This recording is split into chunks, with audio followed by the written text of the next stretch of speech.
не сидеть в аудитории, интересно, экспедиции, экскурсии, куда-то поездки, чего-то, какая-то деятельность, такая активность, да, вот, которая в помещении сидеть, и мы в школе надоедали там. И вот, зацепившись за это, потом, заинтересовавшись этим, они уже начинали, вот, уже появлялся какой-то интерес, появлялся какой-то кураж, особенно если там съездят на конференцию, выступят, да хорошо выступят, а вот как сейчас модный этот молодежный этот сленг, что потусуются еще в среде себе подобных там. Когда вот этим вот всем появился этот интерес, они начинали уже, ну, более профессионально, так, если это можно к этому отнести слово, заниматься как раз исследовательской работой.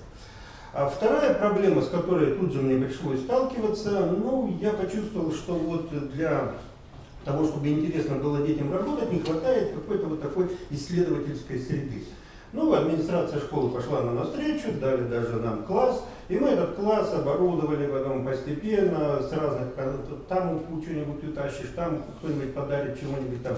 Оборудовали исследовательскую лабораторию, в которой был свой архив, библиотека, там, выставочный зал, куда дети могли прийти, увидеть, что вот их результаты их работы, вот они стоят, они там могут смотреть. То есть это совершенно, ну, как бы аудитория, которая построена по другому принципу, да, где нет вот стола, стула, за которым ты должен сидеть, парты какой-то, тут все по-другому. Это рабочее пространство, где можно заниматься, где можно исследовать. Ну, следующий шаг, и он как бы естественно уже сразу тоже вытекал из этого, что нужно создать еще и какую-то исследовательскую атмосферу, чтобы вот как бы окунуться в эту деятельность, чтобы она была интересна. Ну, начали мы с того, что начали проводить систематически какие-то такие заседания свои, которые обсуждали не то, что это вот отчет, там какое-то формальное мероприятие, а обсуждали то, что у нас получается, что делать. Особенно дети очень любят фантазировать по поводу того, что делать. Там, планировать вперед, а давайте мы сделаем это можно бесконечно так проводить. Плюс ко всему начал привлекать, благо недалеко от Иркутска, всего-то 100 километров, это в Кулбуке, Судьянский район, значит, привлекать специалистов с областного центра, которые приезжали, там что-то рассказывали детям и так далее. И, кстати, вот после того, как к нам стали приезжать разные такие выдающиеся люди, у меня напрочь пропала какая-то проблема относительно, где искать темы исследования. Очень часто, вот, когда курсы провожу, люди приходят, учителя, и первый вопрос: вот подскажите, как найти тему исследования. Я все время говорю, что если вы работаете, занимаетесь чем-то там, вот, этого вопроса как бы никогда не возникает. И тут он у меня перестал возникать, потому что любой человек интересный, который приезжал, он что-то рассказывал, всегда появлялось огромное количество вопросов: а почему так, а почему это, а где это, а вот туда нужно было съездить, а это посмотреть. То есть, как бы, вот, интересов было много. Ну и, наконец, наверное, последнее, то, что касается вот этой деятельности. В какой-то момент ну, мы поняли, что надо вот этот принцип, еще один принцип ввести. Это принцип, что любая наша деятельность, любая вот эта исследовательская работа, она должна быть ориентирована на результат. Ну что значит на результат? Это не значит, что там, ну, потом какой-то прибыль там получать, еще что-то. А то, что это не должно быть исследование ради исследования, что-то, чем-то это должно быть закончиться. Там, доклад на конференции, там, статья в газете, там, какой-то элемент экспозиции и так далее. Это сразу повышало актуальность этой деятельности для самих детей, и они понимали, что это они делают, вот, для них вот сейчас, как только вот говорили, да, там повышается статусность там, в коллективе и так далее, это резко все меняло, потому что когда вдруг открывают газету, видят там мальчик, которого никто там в классе и не знал, что он там что-то чем-то занимается, а вдруг у него на целую полосу его статья о какой-то коровическом исследовании. Это все резко изменялось. Занималось у меня обычно от 10 до 80 школьников, там разные годы, ну, помогали разные педагоги, и в том числе даже занимались дети, которые, ну, вот помните, были классы коррекции, вот у меня эти дети с классов коррекции, несколько человек занималось, причем они оказывались такими самыми чуть ли не главными активистами, потому что писать, читать они толком не умели, но зато участвовать в каких-то таких энергичных мероприятиях, куда-то идти, с кем-то разговаривать, они были первыми застрельщиками. И у них даже неплохо получалось там выступать. Ну, вот таким вот образом эта деятельность, ну да, она, конечно, давала свои результаты, дети там выступали, ездили на региональные, всероссийские, даже 8 человек у меня получили премию президентскую, которую поддержку талантливой молодежи. Но, наверное, самое главное, это понятно, что это такая целенаправленная деятельность. Самое главное от этой деятельности, наверное, было то, что мне через какое-то время стали подходить учителя школы и говорить: вот вы знаете, вот, наверное, спасибо вам, потому что вот этот ребенок вдруг заинтересовался математикой. Он напрочь отказывался чего-то там делать, а тут вот он что-то, ничего не получилось у него, но зато он пытался что-то делать. Вот. Ну, я думаю, что это для меня было, наверное, самая главная похвала той деятельности, что вот этот вот исследовательский этот процесс, он действительно, наверное, будил вот какой-то познавательный интерес.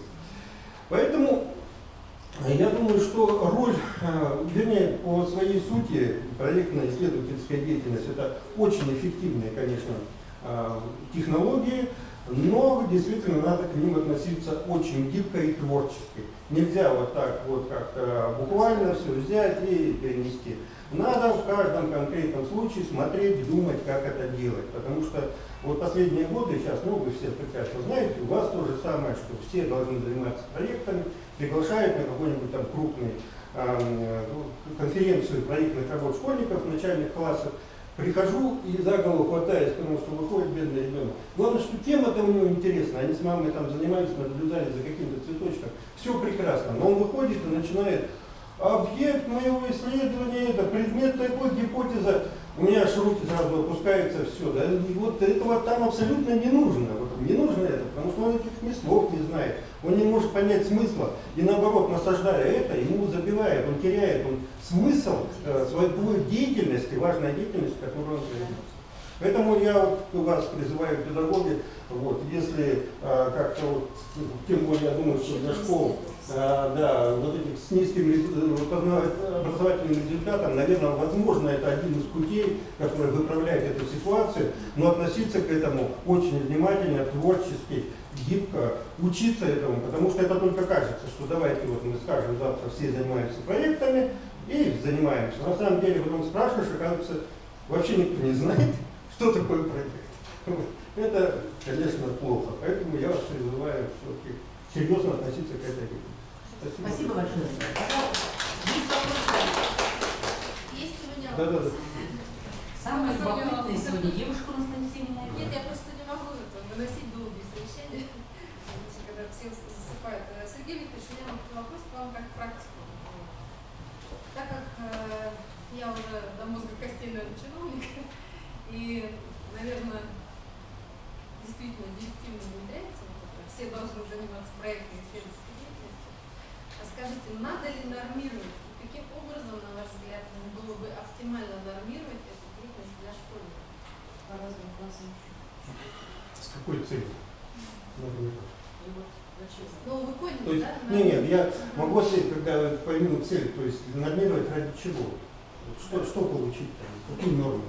Ну вот смотрите, есть как бы задача, да, чтобы школьники обладали разными молодыми, в том числе в ходе, то есть наиболее, так скажем, эффективный путь освоить вот эти универсальные учебные действия — это работать над какими-то проектами. Да?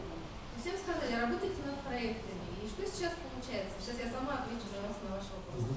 Да, может, Искусство педагога, да? Но мне хотелось бы вашу точку зрения. Что сейчас получается? Всем интересно работать с учениками, которые, так сказать, успевают, которые имеют уже изначально мотивацию, так далее, успешные. И вот эти дети, я их просто наблюдаю, так как ежегодно проводила Олимпиаду, они бегают из Олимпиады в Олимпиаду, из мероприятия в мероприятие, являются нашими звездами, они загружены, перегружены, у них так периодически дергается глаз, потому что у них нагрузка очень большая. И вот они у нас звезды, и каждый учитель ведет проектную деятельность. Они имеют по несколько проектов по-разному.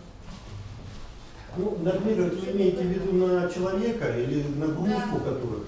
Сколько, допустим, человек может заниматься? Ребенок может заниматься проектом. Да?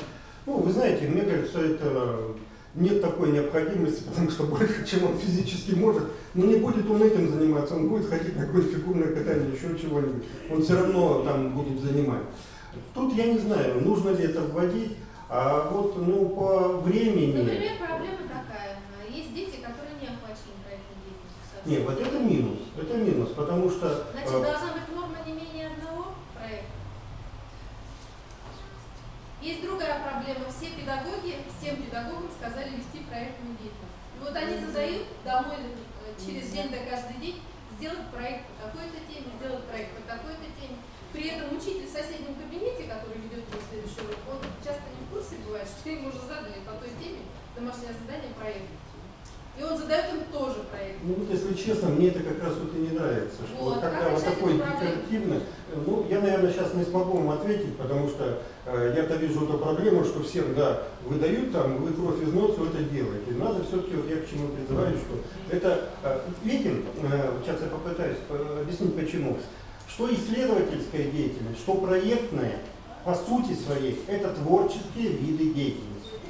Творчество вы никогда не сможете регламентировать вот уже вот до такого. То есть можно создавать какие-то условия, можно ну, какие-то предпосылки к тому, как это все делать. Регламентировать полностью это невозможно. То есть можно дать, что не менее одного проекта. Но проекта ведь все можно, что вы под этим будете подразумевать. Можно там вечером пришел, действительно, реферат написали. Целесообразно такую установку давать, что не менее одного проекта или нет целесообразно? Еще раз повторите. Чтобы было не меньше одного проекта у каждого ребенка. Целесообразно или нет целесообразно? Я думаю, что нет. Я думаю, нет. То есть все-таки пусть остаются дети, которые не оплачены, с которыми не оплачены. Вообще это надо, наверное, не регламентировать, это работать с педагогами, потому что педагоги тоже сами заинтересованы в том, чтобы у этих детей тоже формировались метапредметные. У нас же стоит ГОС, да, вот эти универсальные учебные действия. А это хороший способ их формировать, потому что ну, педагог-то потом действительно его результат деятельности оказывается, что вот у этого ребенка нету никаких сформированных. Ну, может, я... И никто за это не отвечает. Ну, если у нас даже нету на уровне государственного пока понимания, каким образом оценивать метапредметные вот эти результаты, их же нет, об этом все время говорят на всех конференциях, сколько мы с Мариной Геннадьевной даже попадали, были, и, в общем-то, результата нет. Поэтому, ну, я, наверное, не проектной деятельности не является априори доказательством их наличия? Нет. Уровень неизвестен, но наличие... То, что они занимались, да? Не знаю, сложно сказать, честно слово, надо подумать. Я не готов, наверное, ответить. Небольшую ремарку. Вы знаете, у Поташника была замечательная статья в Зауче. Да? Заставь учителя молиться в ГОСах, он и лоб расшибет. Вот это как раз о том, да? Потом, когда если мы внимательно познакомились с ГОСами, вот я сказала, слава тебе, Господи, что он появился. Потому что там у нас рекомендуемые технологии, это прежде всего проектный метод обучения и учебно-исследовательская деятельность. Не научно-исследовательская, а учебно-исследовательская. То есть дети проводят учебные исследования, да? Абсолютно. А теперь, мы тоже задавали вопрос, когда переходили к ГОСам, а сколько проектов один ученик за год? Конечно же, один. И у вас в рабочих программах должны быть отражены по каждому периоду, ну, просто море всевозможных тем и для проектов, и для всего возможного, чтобы каждый нашел себя в какой-то теме, которая ему понравилась. И в разных формах это представил. Ведь результатом-то проекта выпускника школы раз результатов вплоть до стихотворения, нотного произведения, да, и так далее. Поэтому все исходит из потребностей детей. Это разумно. Спасибо, спасибо, напомнили про научно-исследовательскую. Уважаемые коллеги, да, вот мне кажется, нужно четко понять, что мы занимаемся или учебно-исследовательской, или исследовательской деятельностью, не потому что там чем-то ущемляем науку, а потому что на самом деле исследовательской деятельностью занимается намного больше отраслей вообще говоря нашей промышленности, жизни, не только одна наука. И мы готовим, вообще-то говоря, всех не идти в науку, а к будущей жизни, где сейчас все занимаются исследованием. Это, причем гораздо больше, чем наука. Спасибо.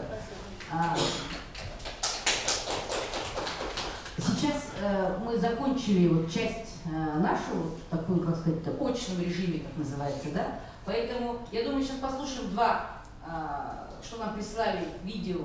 Мы в прямом эфире, Уже Тунка написала нам, что ждем презентации, им все нравится, процесс идет. Тоже написал Северобайкальск. В общем, поэтому, друзья мои, мы работаем. Сейчас включаем видео Хабаровский край. У меня такое предложение. У нас есть школы, которые спроектировали, да?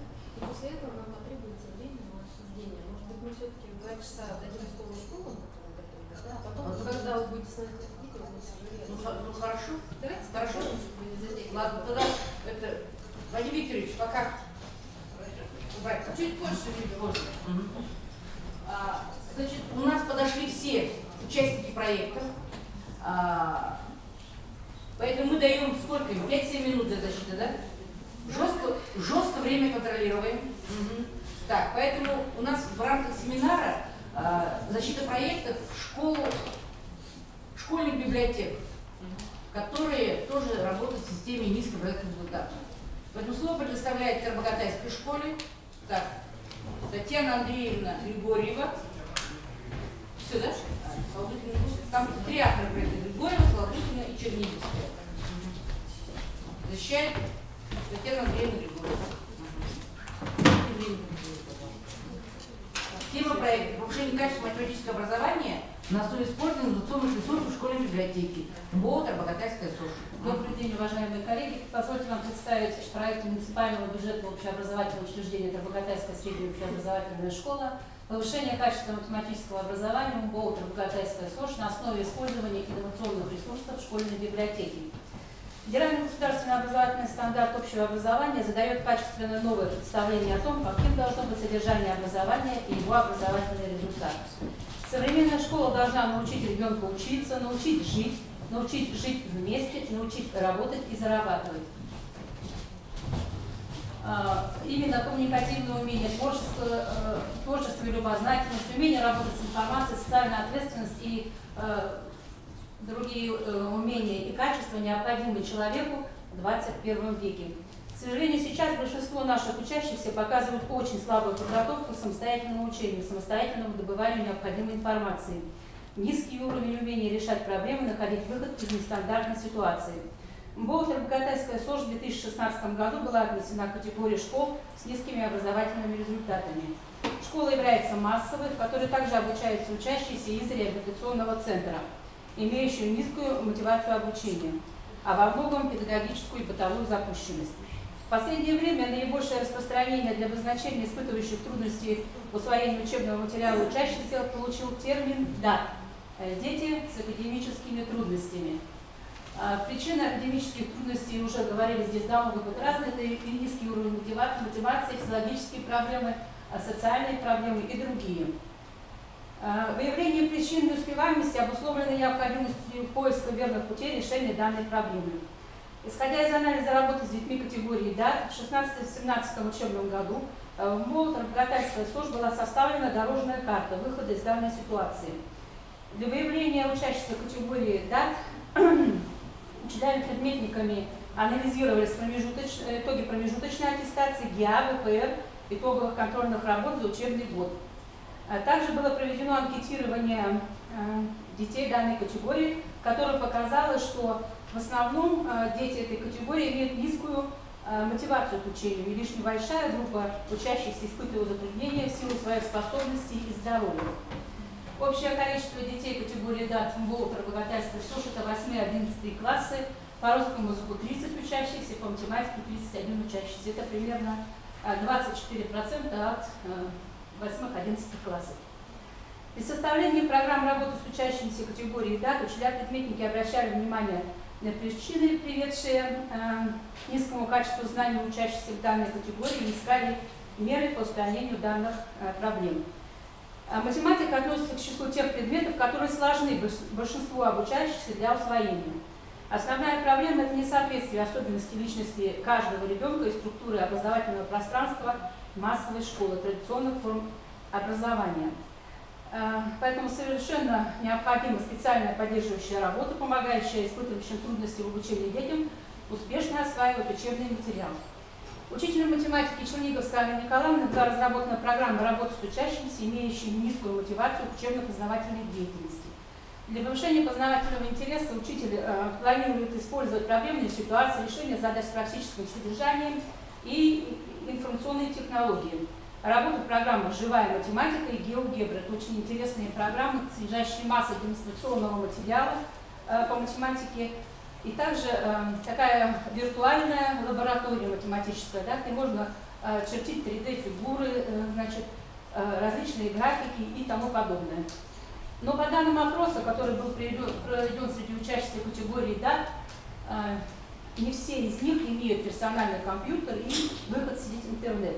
Но одной из ключевых задач для современного образования является качественное обучение и обеспечение равного доступа к нему для всех детей, независимо от социального, экономического и культурного уровня их семей. Одним из таких путей мы видим в использовании инновационных ресурсов школьной библиотеки для решения вопросов повышения качества образования и уровня учебной мотивации. Поэтому центром информационно-образовательного пространства школы может стать школьная библиотека, оснащенная современной техникой и программами. А также обновленная библиотека может стать ресурсной площадкой по освоению и широкому применению педагогами школы современных образовательных технологий, предусмотренных новыми стандартами. Данный проект планируется реализовать на базе школьной библиотеки Ботагатайская СОЖ. В проекте примут участие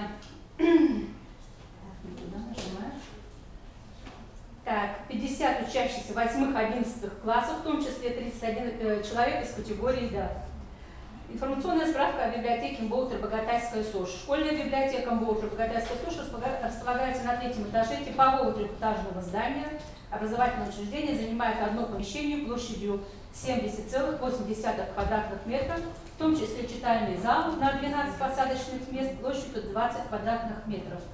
В штатном расписании библиотеки одна ставка педагога библиотека, техническое оснащение, один компьютер, принтер, проектор, экран, компьютер подключен к интернету. Библиотека использует различные формы работы. Библиотека работает в тесном сотрудничестве с педагогическим коллективом школы и является членом методического совета школы. В библиотеке имеется обширная электронная коллекция классных часов, презентаций, сценариев на разнообразные темы, музыкальных произведений, фонограмм, портретов писателей, аудиозаписи рассказов, стихов, сказок и тому подобное. А также электронная база ЭОР для учащихся и учителей, которая размещена на постоянно действующем сайте библиотеки.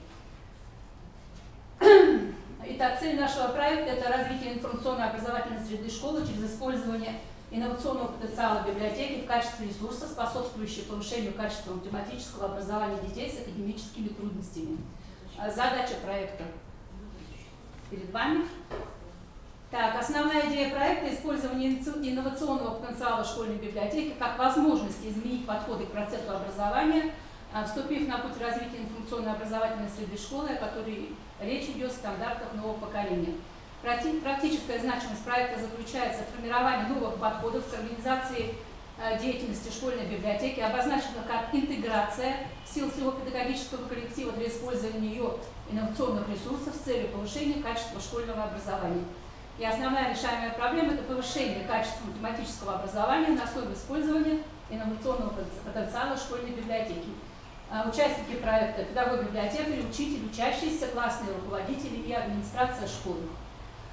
План мероприятий по реализации проекта включает несколько направлений. Первое – будем читать. план мероприятий не будем читать? Мы внимательно прочитаем и тоже читать не да? Это ускорение процесса. Так, ну первое – это создание условий для реализации проекта. Второе – это расширение объема ресурсного обеспечения. Так. И третье – это уже внедрение новых форм внеклассной работы учителя, который вот как раз включает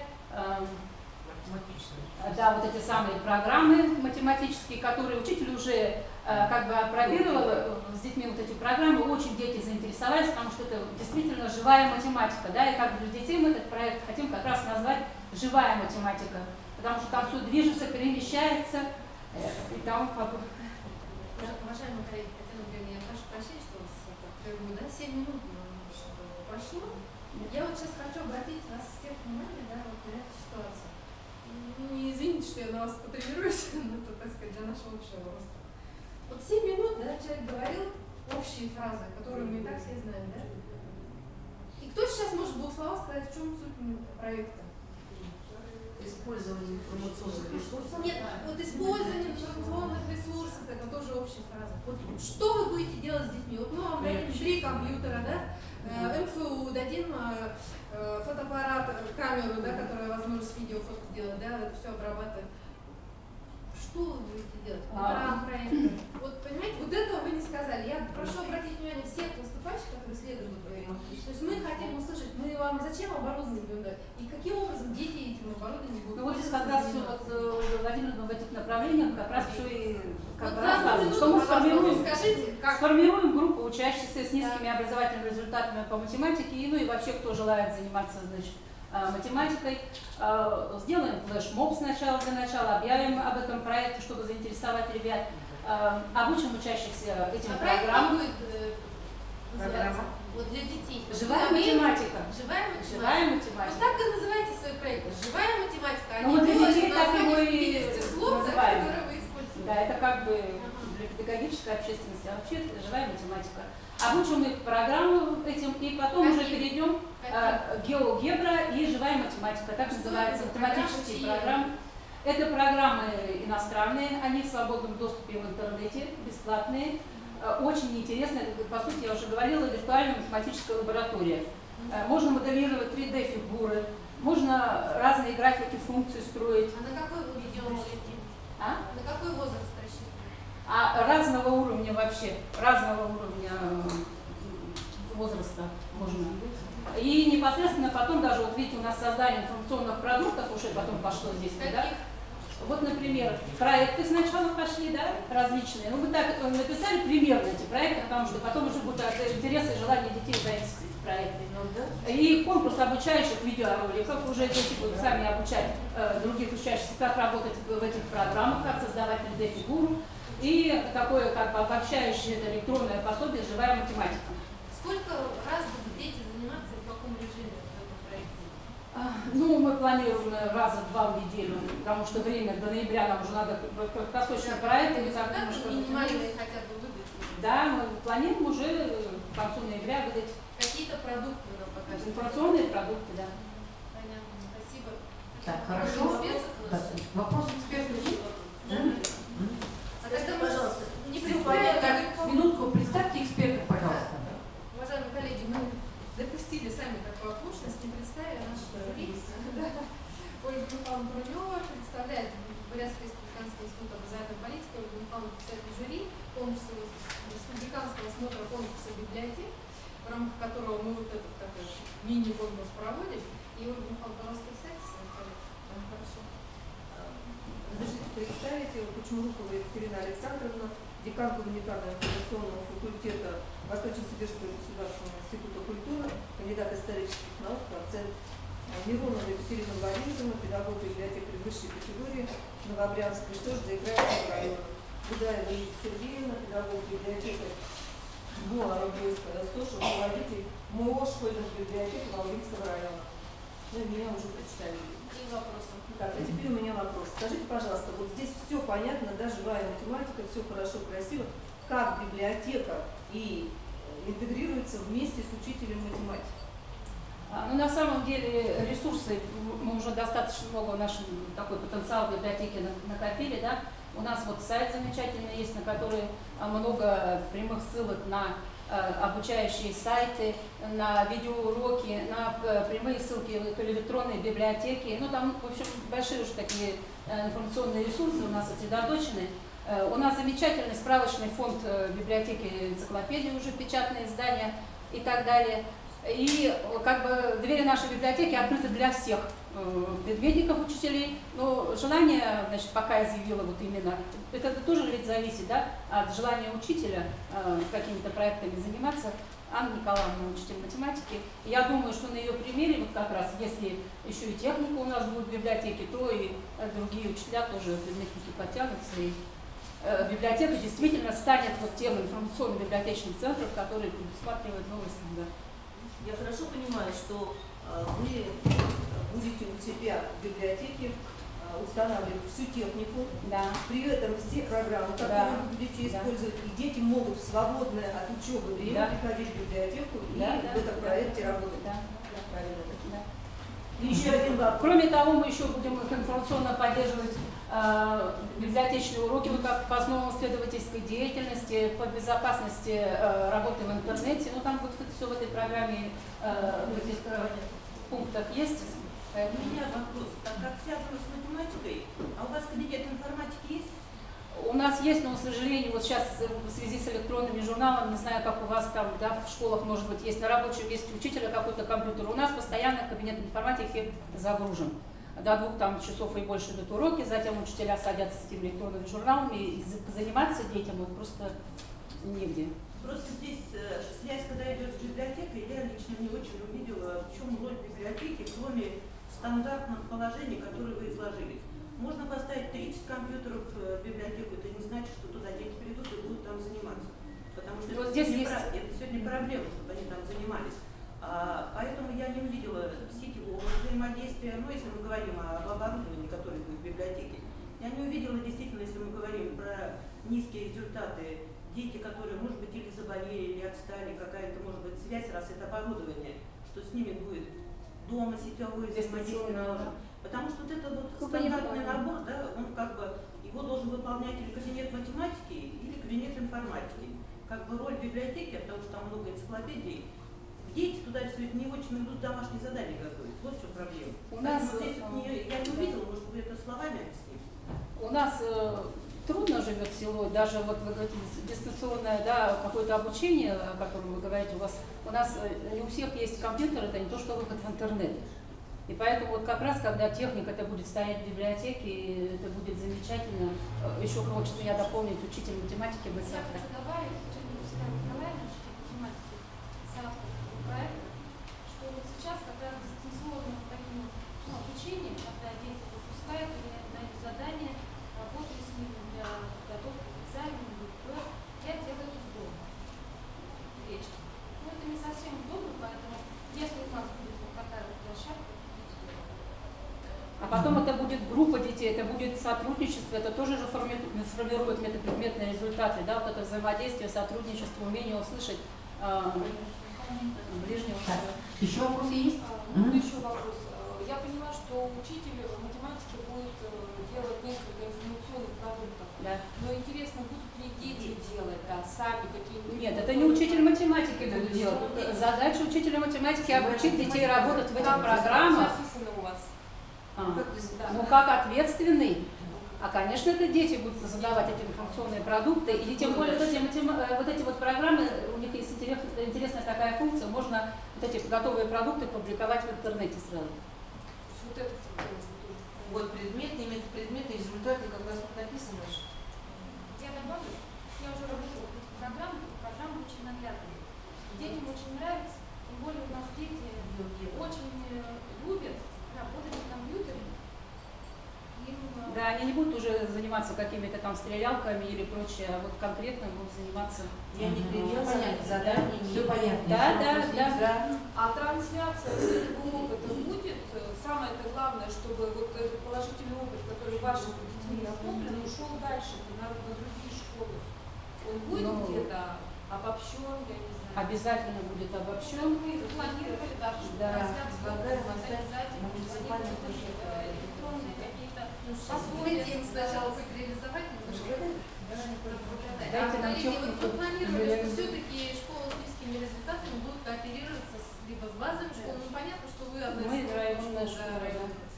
Ну вот каким-то образом так получилось, что, возможно, это те дети, которые вам прибавили эксперимент, да, но вот планируете ли вы взаимодействие с другими школами? То есть ну, мы вообще планировали не еще... сами к себе замыкаться, а да. обмениваться продуктами, где такие же программы, может быть, реализуют. Вы меня извините, пожалуйста, мы так пойдем и не закончим и до 6 вечера. Поэтому сейчас наши докладчики будут выступать ученики. Общая картина понятна, членам экспертной комиссии понятна. Поэтому приглашаем следующего. Спасибо большое. Извините, что прерывали вас. Приглашаем вас. Ну, смотрим время, друзья мои, хорошо? Значит, приглашаем Томилову Ольгу Ивановну и творческую группу учителей начальных классов школ Тункинская средняя общеобразовательная школа, Тункинский район. У нас представлены хорошо проектный метод, методический прием при обучении орфографии трудных слов. То есть там была математика, русский язык. У нас хорошо представили географии. Закаменский, Акинский, Лункинский район, да? Ближайшие села. Это, пожалуйста. Здравствуйте, дорогие участники семинара. Я поздравляю с началом учебного года. Мои любимые коллеги, библиотекари, вас поздравляю в первую очередь. Началась наша тяжелая пора осенняя. Ну, мы писали, 3 проекта отправляли. Ехать я по состоянию здоровья не могла, но я все-таки вчера приехала. И с проектом учимся писать грамотно. Меня слышно? Да. Чем подальше слова ребенка, тем точнее так. Вот это, да? Как это включается?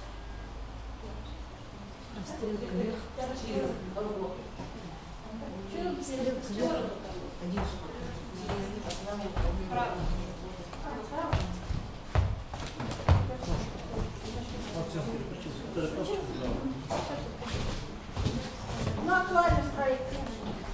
Во-первых, я хочу сказать, живем мы в селе Тунка, я уроженка Тунки.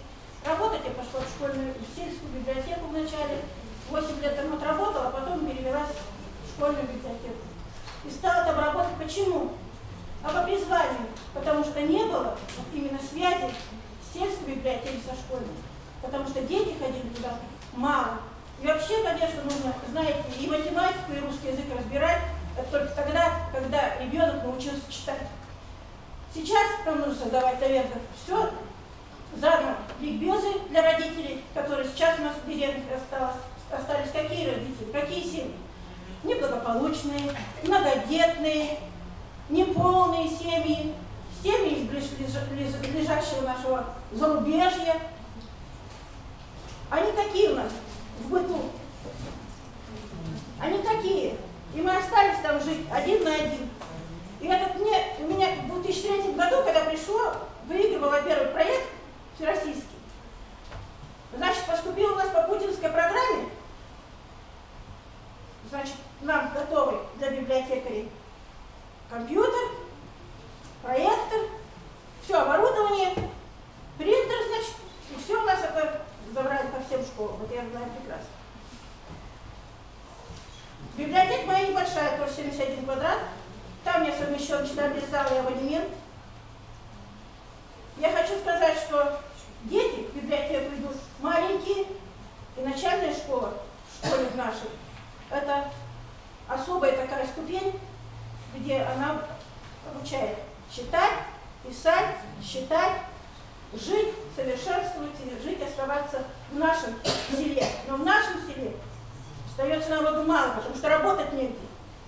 Потому что жить нам землю не дают. Это нормально. На основании проекта. Такое вот у меня. Ну и многие, конечно, учащиеся не имеют компьютера, не имеют доступ к электронным образовательным ресурсам. Поэтому одной из актуальных проблем для повышения качества образования учащихся является создание условий доступа к электронным образовательным ресурсам на основе, на базе школьного библиотечного фонда. Актуальной проблемой остается, мы соединяем, сейчас мы суть проекта, да. 60% учащихся допускают различные орфографические ошибки в письменной речи. Этим обеспокоены не только учителя, но и родители. В связи с этим разработан педагогический проект для учащихся начальных классов «Учимся писать грамотно». Большой объем школьного материала по русскому языку необходимо не только освоить, но и применить его на практике. Учащиеся должны научиться выделять орфограммы, находить их опознавательные признаки и в соответствии с этим применять то или иное орфографическое правило. Учителя, методисты, психологи ищут, конечно, различные выходы, чтобы у учащихся была сформирована орфографическая зоркость по русскому языку. Чтобы улучшить грамотность детей, нужно применять меры по улучшению положения в этой составной части обучения. И данный проект призван помочь учащимся улучшить грамотность по русскому языку, повторить материал, изученный ранее, углубить и расширить спектр имеющихся знаний, Повышение орфографической грамотности учащихся остается одной из важнейших проблем методики преподавания русского языка в начальной школе. Начальная школа призвана обеспечить формирование прочных навыков грамотного письма. Так подчеркивается в основных направлениях реформ общеобразовательных и профессиональных школ. Работа учителя начальных классов в условиях современной школы предполагает развитие творческих способностей учащихся путем поиска эффективных приемов и методов преподавания. Проект «Учимся писать грамотно» ориентирован на учащихся начальных классов и составлен в соответствии возрастных особенностей младших школьников и требований ГОС второго поколения. Проблема исследований заключается в методическом обеспечении процесса формирования орфографической грамотности учащихся. Новизна проекта. Реализация проекта имеет практическую направленность и предусматривает осознанный подход к освоению учебного материала, самостоятельное получение знаний. Типовые особенности проекта. Участники проекта, учащиеся начальной школы, родители, учителя начальных классов, школьная библиотека. Тип проекта исследовательский, среднесрочный, пока 2 месяца, но мы будем продлять.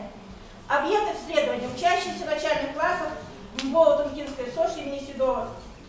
Предмет исследования – безграмотность учащихся, связанная с несоблюдением языковых норм.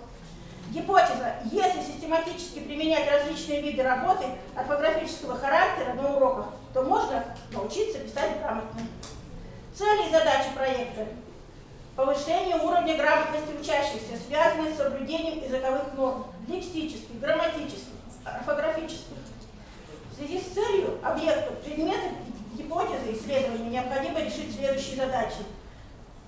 Это соблюдение в практике письма основные правила орфографии, умение выявлять и исправлять ошибки в письменной речи, повышение уровня успеваемости, повышение уровня самостоятельности, апробирование методической работы по формированию орфографической зоркости и проверить ее эффективность на практике. Пожалуйста, переходите к конкретике. Как Минута осталась. учителями начальных классов решение проблемы повышения орфографического. Ожидаемый результат. Своими словами, текстом воды. В чем суть проекта? Опять ошибка тоже как предыдущего оратора. Да, я знаю, что вот эта ошибка, потому что я свой не привезла проект. Вот что я натворила. Не ехала, и приехала. Вот вам оборудование дадим, а что вы с ним будете делать? Вот это мне надо. Продукт проекта нашего. Во-первых, дети всегда идут в библиотеку не один всего лишь компьютер, которым я рада помочь им. Вот я же домашнее задание. Я живу далеко, я прихожу утром и вечером ухожу. Я помогаю детям, потому что у меня собственные дети учатся в школе. Дальше. У нас еще создан проект «Прочитайте рюкзачок», в котором мы собираемся, раздаем рюкзачки с книгами. Это семьи детского сада. Начинаем детский сад взять, начальная школа и 5 класс. Вот 3 рюкзачка. Это достаточно 3 семьи пока. Но как они будут внедряться? Мы на 2 месяца его. 8 числа, 8 у нас будет день грамотности, открытие. А 31 у нас будет день школьной библиотеки. Вот это у нас открытие. Как получится у нас там? Да, наш конечный продукт, это собираемся мы создать фильм, вот по всему, поэтому снимать. Но у нас этого ничего нет. А ресурсы мы будем подключать. Я место освобожу под все компьютеры. И вообще уберу все старые книги. Я не знаю, как доказывала. Спасибо. Ну, что? Ольга Ивановна, может, вопросы у экспертов есть? Ну, вообще есть. Ну, задайте. Если вообще есть. Очень много, да, но не влезть. Ну, хотя бы один вопрос. Речь идет все-таки о проектах, насколько я понимаю, информационно-библиотечных центров. Да? Вы привлекали к разработке вот этого проекта педагога-библиотекаря?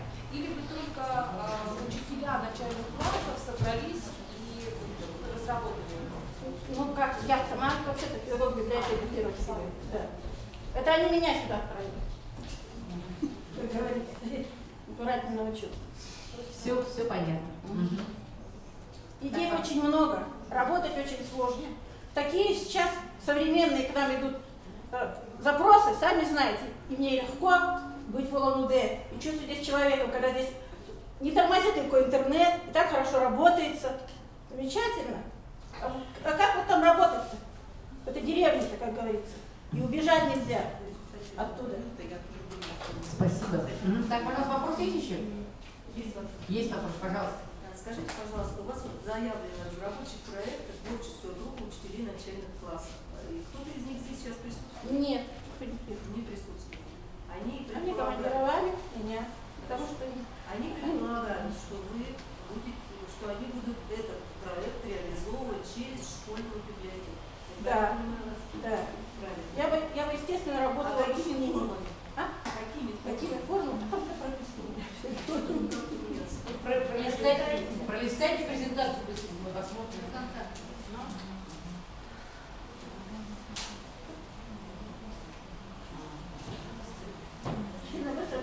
Нормально, нормально.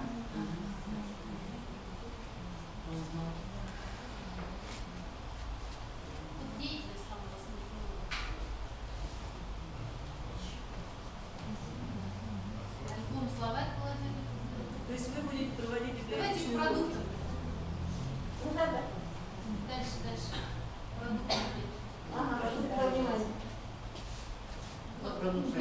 Будет сделано. Это начальная школа, и они, вот у них есть такое. Они это проводят. Все понятно. И я бы не сказала, что начальная школа с низкими образовательными результатами. Низкие образовательные результаты, конечно. Все, спасибо большое. Они с начальной школы начинаются. Да? А много как мы начинаем читать, мы как начинаем? Начальная школа. Все, спасибо большое. Вам спасибо. Ольга Ивановна. Так, эксперты работают. Следующий проект, я не поняла, приехали неужели в Бургорскую школу? Нет, Они так не доехали, да?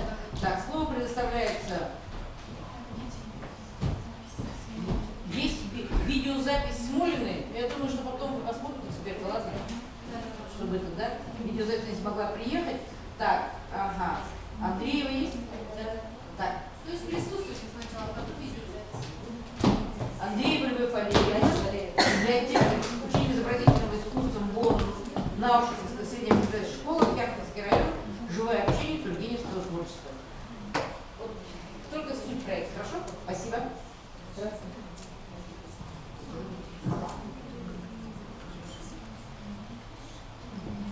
Здравствуйте, уважаемые коллеги. Разрешите поздравить вас с новым учебным годом. Самое главное, вам терпение. Будет терпение, и ваша работа будет продлеваться. Так, я хотела бы вам представить творческий проект «Живое обаяние Тургеневского творчества». В чем же актуальность вообще во всех проектах? Одним из базовых умений 21 века является информационная культура. То есть умение находить, анализировать, управлять, интегрировать, оценивать и создавать информацию в разных формах и различными способами. Именно для этого, для развития данных умений и создан этот проект и отвечает на требования ВОЗ. И еще один повод для разработки проекта. К сожалению, в настоящее время существует проблема: дети не любят слушать и читать художественную литературу, не умеют преобразовывать текст, но они очень увлечены компьютерными технологиями. Поэтому мы решили совместить проблему с увлечением и разработать проект приобщения детей к художественной литературе через чтение с использованием компьютерного оборудования. И сейчас я вам кратенько, быстренько покажу, как мы пришли к этому проекту, через что мы пришли к этому проекту. Покажу предыдущие проекты. Так, предыдущий проект был посвящен 120-летию Сергею Синину. Волнуюсь. Здесь, значит, проходил флешбук «Минута для чтения». Перед этим, как дети выходили, читали стихотворение, мы раздали. Почему раздали заранее? Потому что не все дети уверены в себе, что они могут по книге прочитать все это, да? Мы давали им по 2 строчки, чтобы они могли даже выучить эти 2 строчки и рассказать, не запинаясь. Но кто не мог сориентироваться или не выучить, они могли прочитать по книге. Вот. Дальше конкурс был творческих работ, иллюстраций стихотворений Есенина. Дети читают стихотворения и выполняют вот такие вот книги с иллюстрациями. И тут же принимали участие родители. Литературный вечер, я скажу, не надо рая, дайте родину мою, дети выполняли сами. Подбирали информацию, иллюстрации, слова сами находили, для того, чтобы они все-таки должны сами находить все это, да. И вот такие вот у нас слушатели были, да, все оформляли. И инсценировка стихотворений Есенина. Один участник читал стихотворение, не торопясь, а ребята пантомимой все это выполняли. Ну и цель проекта. Учащиеся познакомились с жизнью. Ну, не буду я читать, хорошо? Цель проекта. Следующий проект «Салют Победы». Защита творческих проектов по произведениям и песням. Они заняли 1-е место на всероссийском конкурсе. Посередине девочка защищает проект «Великие битвы Великой Отечественной войны». Выставка детских работ на тему «Была война. Города-герои» мы выполняли, ордена, медали Великой Отечественной войны. Я не только учитель, изобразительно-искусственный учитель технологий, работаю еще с мальчиками. Стеллы, вот такие памятники, военная техника. Вот вы спрашиваете, да, а какая связь все-таки с библиотекой? Понимаете? Вот мальчики, да, ну не умеют они выступать, да, не умеют, может быть, выступать.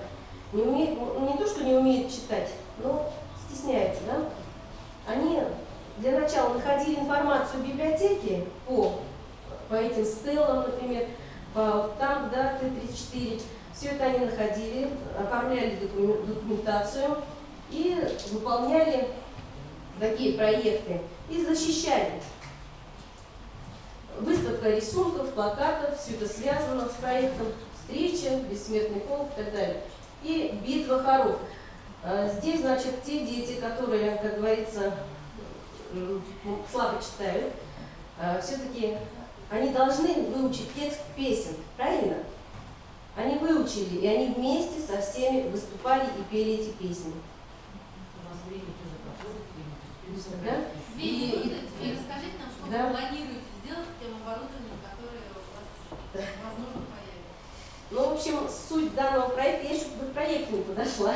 Мы говорим, время 7 минут. Мы каждый раз призываем. Суть проекта в чем заключается, что данный проект реализуется в рамках, посвященном 200-летию Тургенева, юбилея, да?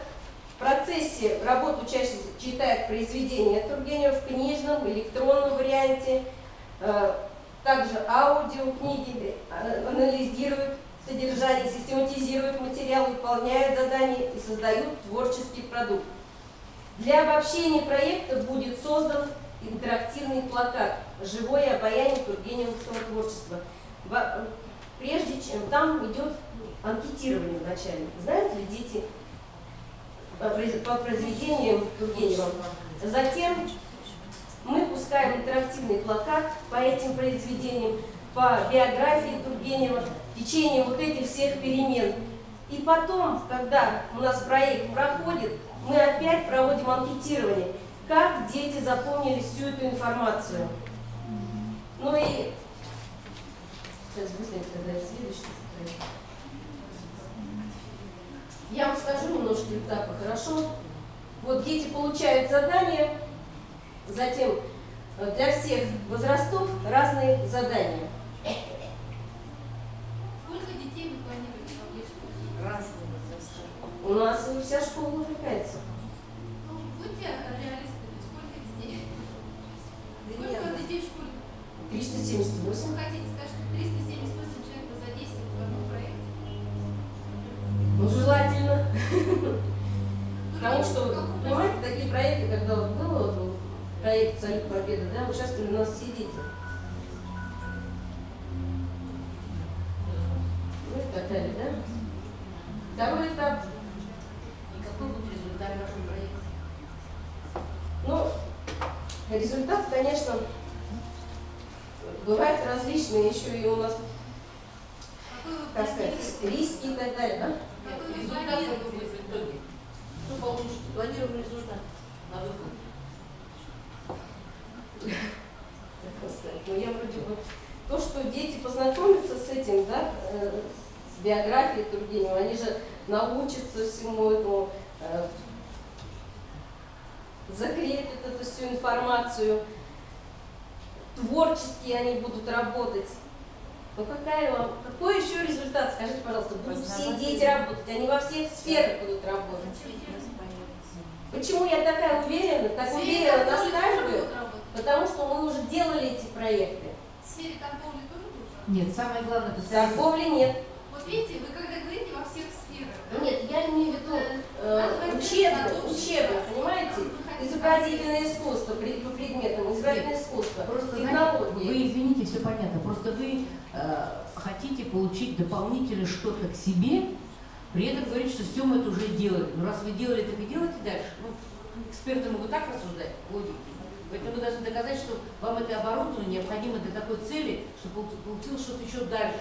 Чтобы это были не только умения, знания, которые потрогать нельзя, а какой-то там интерактивный стенд, я не знаю. Ну я уже сказала, что у нас будет интерактивное. Я обратите внимание, как мы падаем все ниже и ниже, чтобы ребенок получил 2 строчки стихотворения. В советское время люди Евгения Онегина наизусть все знали, это было нормой жизни. Нет, видите, в чем дело? Я вообще в шоке. Для него 2 строчки, то хорошо, да? Вот. Видите, в чем дело? Класс большой. Чтобы стихотворение сказать, получается 2 строчки, да? Не, ну понятно. Ну, я понимаю, что из контекста выдавлено, но сам факт просто. Так, пожалуйста, эксперты, вопрос. Я к вопросу, который уже, в принципе, прозвучал, потому что я читала ваш проект, он неплохой, потому что результат там будет, он у вас невнятно прописан, но результат по-любому будет. Вы поэтому и уверены в том, что там не приведены, каким образом вы этот результат измерите и зачистите, но то, что он будет, это однозначно. Другое дело, это я как реалист, я понимаю, что 300 человек невозможно охватить, поэтому надо было конкретно прописать, конечно, ограничиться чем-то, потому что это задача не по плечам. Но если вы уже что-то такое проводите, какой-то результат уже все равно будет. Четко не прозвучало действительно взаимодействие с библиотекой, для чего снова каверзный вопрос, который звучит для всех, оборудование как будет использоваться. Все это вы уже показали, что вы без оборудования сделали. А с оборудованием-то что будете делать? Ну как без оборудования? Без оборудования нигде нельзя ничего сделать. На что вот такой продукт будет при помощи этого оборудования получен? Тем более вы преподаете ИСО, да? Да. Вам бы из тех объектов, которые вы продемонстрировали, шикарные совершенно там какие-то танки, какие-то памятники воинам и так далее, вам же не требовалось там компьютерное оборудование. А вот сейчас у вас появится такое оборудование. Так оно вам надо или не надо? Может, не надо? Конечно, нужно. Для чего компьютер нам нужен? Чтобы мы могли опубликовать свои проекты. Чтобы они не только у нас задержались в школе, понимаете? Чтобы мы могли поделиться еще и с другими школами. Чтобы не застряло у нас в школе. Сетевое взаимодействие. Сетевое взаимодействие, да. А вот этот интерактивный стенд, он что?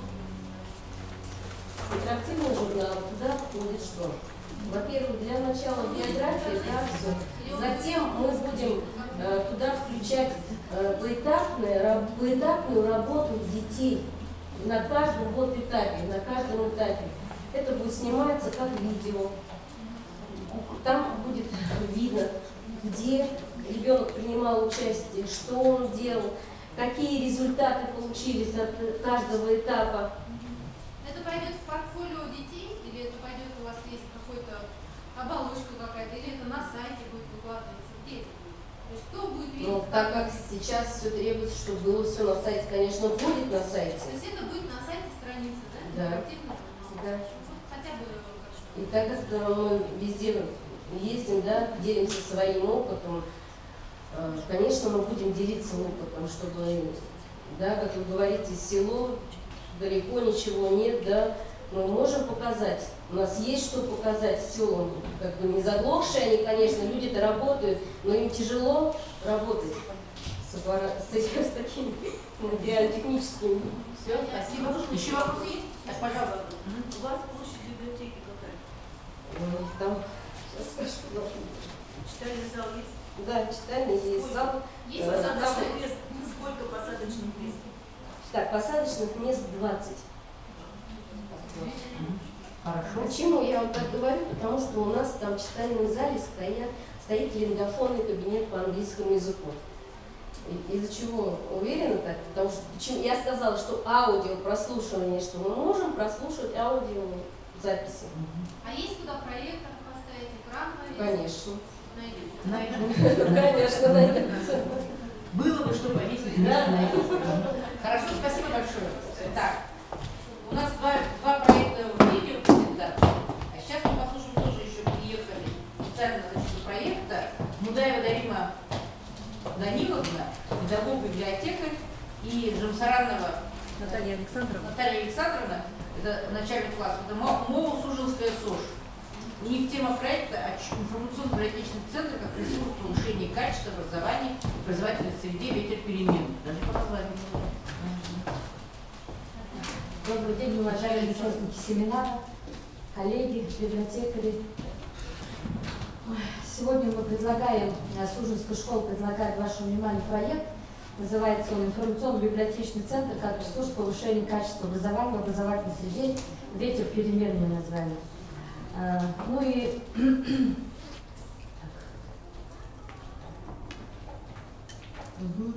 современные информационные технологии не самоцель, а орудие библиотеки, которые позволят ей выполнить свою работу лучше и эффективнее. И цель нашего проекта – создание библиотечного информационного центра в нашей школе. Актуальность нашего проекта в том, что у нас школа наша является единственным социокультурным центром поселка Сужин-Урселени. Есть необходимость сетевого сотрудничества с целью эффективного предоставления всем участникам учебно-образовательного процесса доступа к цифровым образовательным ресурсам. Переуплотненность школы у нас большая, проблема занятости и развития учащихся во внеурочное время. И основная задача нашего проекта перечислены на слайде.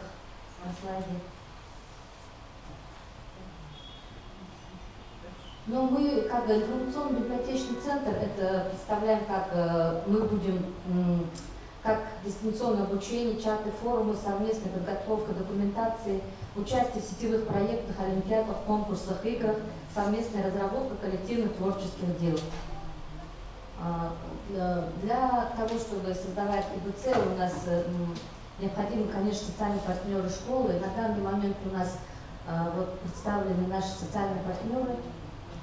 Буквально мы на днях сейчас работаем, вчера заключили договор с Республиканским эколого-биологическим центром и готовимся заключить с Республиканской детской юношеской библиотекой. Наша школа имеет опыт уже проектной деятельности. Некоторые большие глобальные проекты мы вам сейчас представим. Межрайонная ассамблея у нас работает, родительская общественность территории согласия. Дальше мы из библиотека также у нас участвовала, периодически участвовали, и один из наших проектов олимпийские ветераны, мы выходили с Саранур.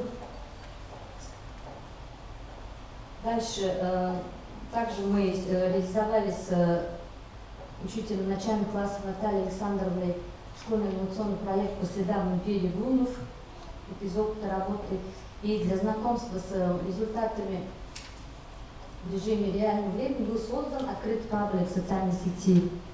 Можно зайти потом, если что, поинтересоваться. Международный фестиваль. В рамках данного проекта мы также участвуем в международном фестивале гунской культуры. Все в курсе же, наверное, что на территории нашего села Сужин находятся археологические памятники культуры мирового наследия Гунское городище. Здесь у нас раньше ежегодно был, сейчас раз в 2 года проводится фестиваль гунской культуры, где мы принимаем активное участие. Библиотека тоже, конечно, в стороне не остается. В рамках дальше мы в условиях культурного образования считаем необходимым приобщение детей к культуре и традициям разных народов. Наша школа пригородная, у нас очень много со всей республики детей приезжает, поэтому национальный состав учащихся нашей школы обширен. Ну и проводим различные такие глобальные мероприятия. Участвовали в международном фестивале ярмарки «Великий чайный путь» в этом году.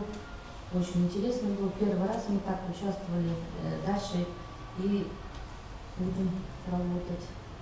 Во всех этих проектах мы считаем, конечно, что сотрудничество с другими школами позитивно влияет на повышение качества образования учащихся, положительную мотивацию и успешную социализацию детей. В рамках сотрудничества с Республиканским эколого-педагогическим центром мы выходили с проектом «Сохраним Байкал» в школе номер 51. Создание информационно-библиотечного центра в школе – это веление современности. В нашем проекте мы планируем организацию следующих площадок. Для площадка у нас для организации информационно-библиотечного центра в нашей школе, несмотря на переуплотненность, есть возможность предоставления площадок для реализации данного проекта. И с целью повышения качества образования наших школьников и организации ложноурочной занятости детей. К сожалению, школа функционирует в сложных социальных условиях и в условиях низкой материально-технической обеспеченности. Хотя в школе очень хороший кадровый потенциал, есть заинтересованность всех участников образовательного процесса в острой необходимости реализации данного проекта. Это у нас как бы вторая площадка для проведения библиотечных уроков и проведения литературных праздников. Для этого мы используем актовый спортивный зал школы. Площадка для выставки и презентации образовательных продуктов для общения и творчества учащихся родителей. Также у нас актовый зал и спортивный зал школы. Ну, традиция у нас это библиотека, как у нас работает, да. Во всех библиотеках, конечно, есть свои традиционные конкурсы, в которых мы вовлекаем детей не только младшего школьного возраста, стараемся старшего школьного возраста. Сейчас мы в 2016-2017 году, как школа НОР, акцент большой делаем для работы с учащимися по русскому языку и литературе. В первую очередь, конечно, у нас ежегодно уже 4 года проводим литературный бал среди старшеклассников. Вовлекаем всех детей, у нас с 8 по 11 класс, на данный момент 160 детей. Мы стараемся, в принципе, они все у нас участвуют, и литературные гостиные. Бал бывает осенью, гостиные весной. И вот постоянно проводим обмен опытом с коллегами из других школ. Наш район методическое объединение школьных библиотекарей работаем очень продуктивно, я считаю, мы часто встречаемся и, конечно, все время наш ремонт сейчас педагог-библиотекари плотно работает над проблемой формирования единого образовательного пространства школьных библиотек Республики Бурятия, и поэтому вот мы решили также принять участие в данном конкурсе, и если мы выиграем этот конкурс или, в общем, если нам дадите, у нас в каком слайде у меня было тут? Будем работать над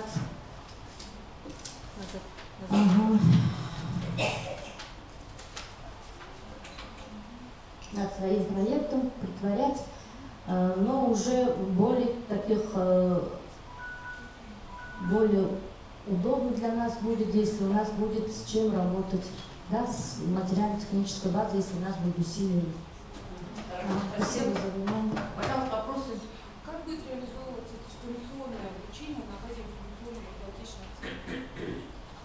Ну, мы будем, значит, если будем привлекать учителей, у нас с базовой школы будет заключен договор так уже сотрудничеством и дистанционное обучение. Период, у нас дети же ездят издалека, если, допустим, период морозов и так далее, можно организовать дистанционное обучение заданиями через компьютер, через интернет. Локальная сеть у нас по школе создана, по основной, только нет ее в начальной школе еще у нас. Можно я дополню? Назовите, пожалуйста, Наш слайд библиотек. Дистанционное обучение у нас еще будет организовано за счет того, что мы ведем записи вебинаров, уроков пройденных. В Google диске у нас все сохранено, рассылки детям отправляем.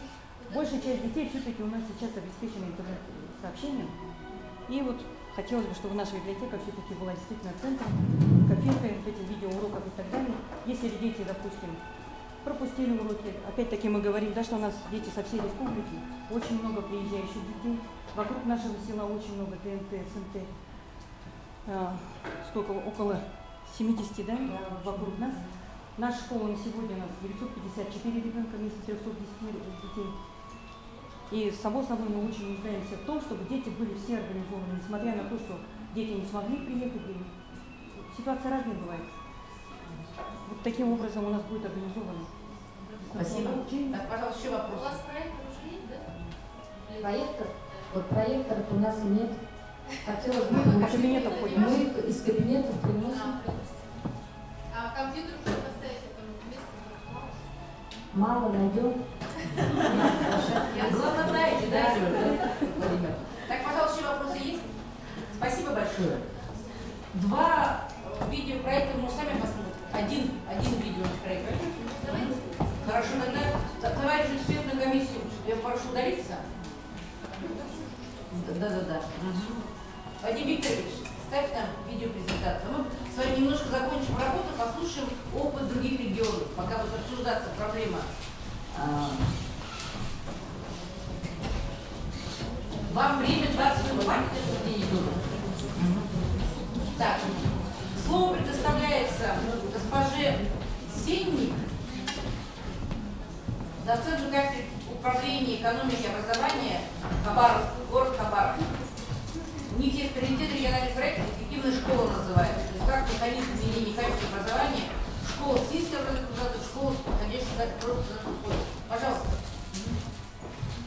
А где Вадим Викторович?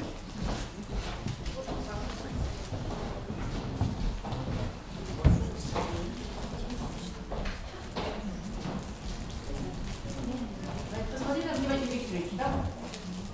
Включили? Сенник там есть.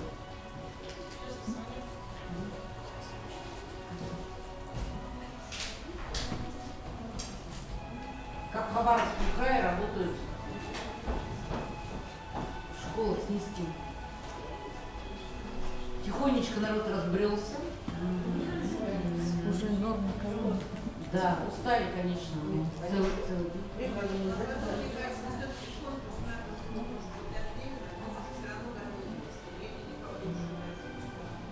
Ну просто посмотрите, вот даже чисто исходя из того, что вы все присутствовали при защите конкурса, вы видите, в чем западает самое главное. Мы говорим о своем о наболевшем, по сути дела, как доходим до трибуны, мы начинаем говорить о своем о наболевшем.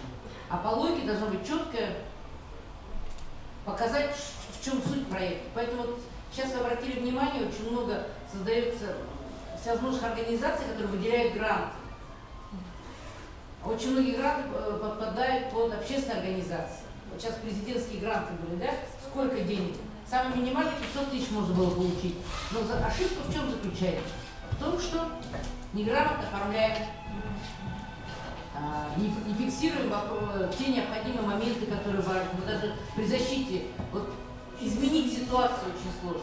Пока там у нас идет такой промежуток, я маленькую рекламную паузу вам тоже сделаю. Значит, сегодня поднимался вопрос, и вы обратили внимание, когда выступала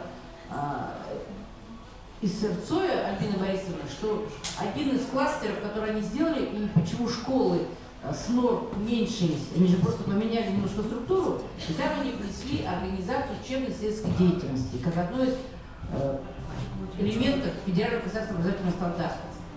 Вот поэтому я хочу вам сказать о том, что у нас проводится очень большая работа здесь. Значит, у нас есть 3 конференции детские. Первая конференция с 1 по 4 класс, которая проводится весной на базе школы Танкой ОРЖД.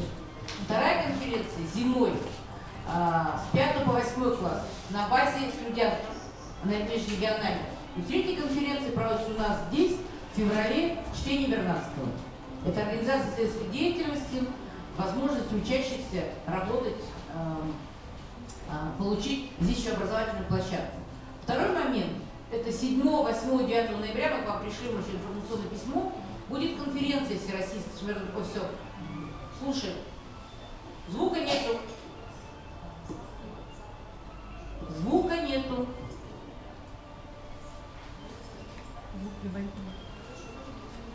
Это Калининград. Конференция по сельской деятельности, где опыт учеников, учителей можно использовать. Максимальный звук.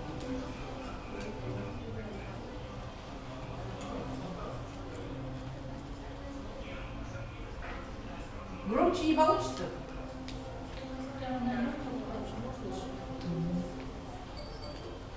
Вот здесь же звук. Вот тут же справа звук показывает.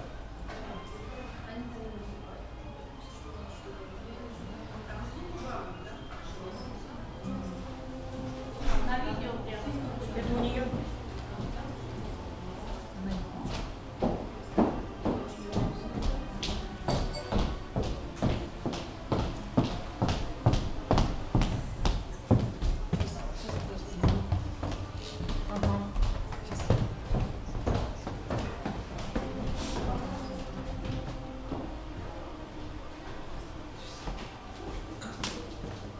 Сам где?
Несколько слов о школе.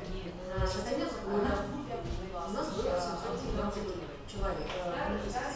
12 классов комплектов – это начальная школа, 15 классов комплектов – это основное общее образование, и 2 класса комплекта – это среднее общее образование.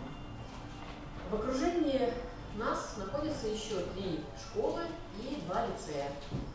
Поэтому частично затрагиваем тему нашего семинара в части «Школа в сложных социальных условиях».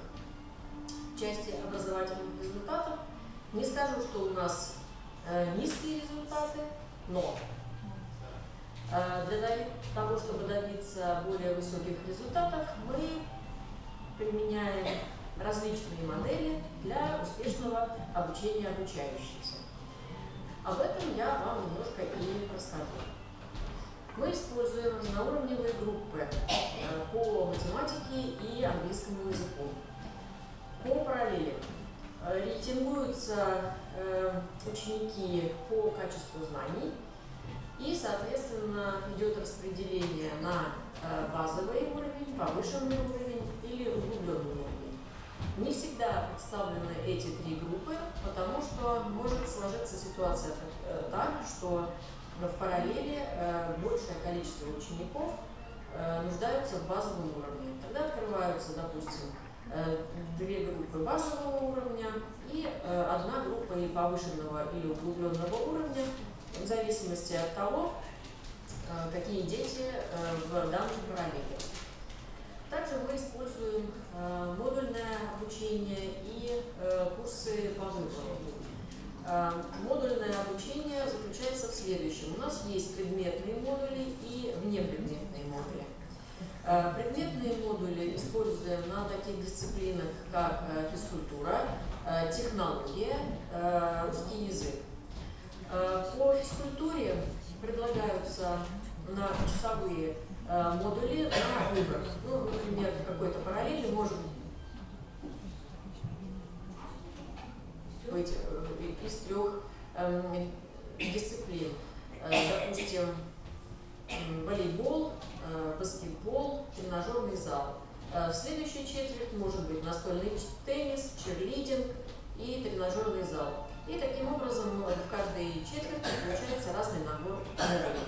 Аналогично по технологии также предлагаем учащимся разные модули по технологии.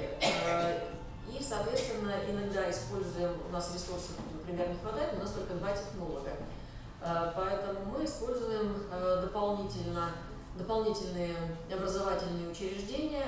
К нам, например, приходят специалисты по авиамоделированию, планированию спорту. Ну и, в принципе, вы можете подыскать также и в своих образовательных учреждениях те необходимые ресурсы, которые вам позволят разнообразить модули по технологии. По русскому языку модули делаем таким образом.